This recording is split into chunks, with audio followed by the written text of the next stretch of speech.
আপনি বিশ্বাস করবেন না কবরের ভেতরে সে যা দেখল। একদিন এক কবর খননকারী কবরস্থানে নতুন একটি কবর তৈরি করছিল। খুঁড়তে খুঁড়তে হঠাৎ পাশের একটি পুরনো কবরে আঘাত লাগে, দেয়াল ভেঙে ধসে পড়ল।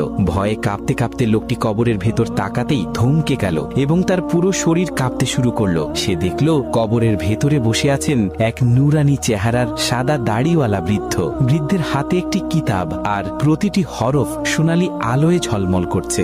তিনি প্রশান্ত কণ্ঠে তিলাওয়াত করে যাচ্ছেন। হঠাৎ বৃদ্ধের দৃষ্টি পড়ল সেই কবর খননকারীর দিকে। তিনি হাত উঠিয়ে শান্ত গলায় বললেন, আল্লাহ তোমার উপর রহম করুন, কিয়ামত কি এসে গেছে? কবর খননকারী কাপা গলায় উত্তর দিল, না হুজুর, কিয়ামত আসেনি। আমি নতুন কবর খুঁড়ছিলাম, ভুল করে পাশের দেয়াল ভেঙে ফেলেছি। বৃদ্ধ মৃদু স্বরে বলবেন, তাহলে বেটা, আমার কবরের দেয়াল আবার ঠিক করে দাও, যাতে আমি আবার তিলাওয়াতে মগ্ন থাকতে পারি। কবর খননকারী সঙ্গে সঙ্গে সম্মানের সাথে